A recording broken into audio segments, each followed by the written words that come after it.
Chapter 11, reasonable, greater than rational. You're not a spreadsheet. You're a person, emotional, imperfect, sometimes irrational.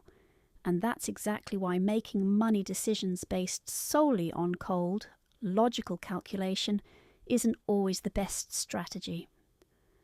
Morgan Housel begins this chapter with a curious story. In the early 1900s, Julius Wagner Jahregg, a psychiatrist, noticed something odd.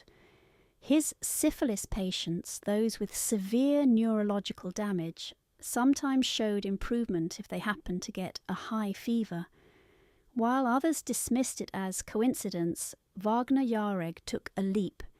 He deliberately infected his patients with malaria to induce fevers. Malaria was dangerous, yes, but curable, and fevers, he believed, could help fight off syphilis. It worked.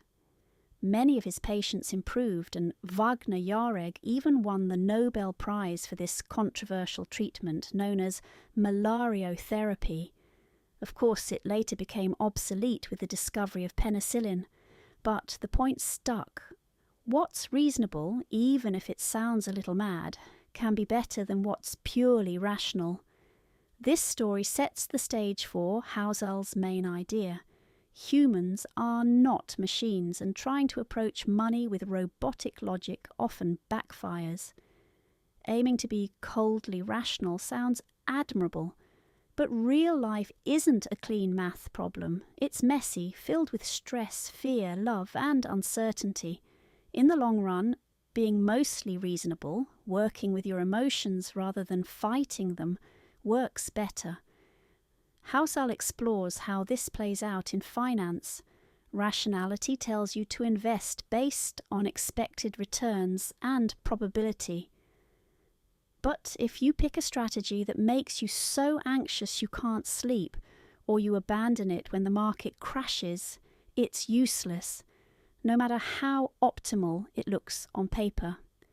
The best financial strategy is the one you can stick with. There's also a social dimension. Take Markowitz, the economist who built modern portfolio theory. He won a Nobel Prize for it, but guess how he invested his own retirement money?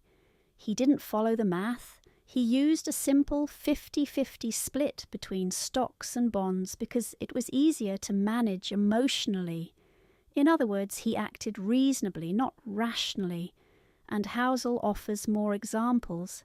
Investors often hold on to their home country stocks, even if data says diversification is smarter, or they avoid certain industries for moral or personal reasons.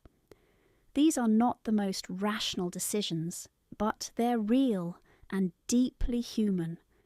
That's the underlying current of this chapter. Financial decisions don't exist in a vacuum.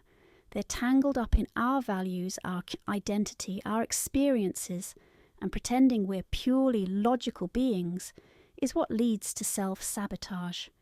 Even famed investor Jack Bogle, founder of Vanguard, spent his life preaching the gospel of low-cost passive investing. But when it came to his own family's money, he broke his own rules and invested in active funds. Why? For family reasons, he said. That's not rational, it's reasonable. In the end, what's the real goal? Housel argues it's not to maximize wealth at all costs. It's to live a life that feels stable, meaningful, and sustainable. And for that, you need a strategy that suits your temperament, not just your spreadsheet. Key takeaway: trying to be perfectly rational with money often ignores the emotional realities of being human. The best strategy isn't the one that looks good on paper, it's the one you can stick with in real life. In personal finance, being mostly reasonable beats being purely rational. This audio is created and narrated by Quick Chapter.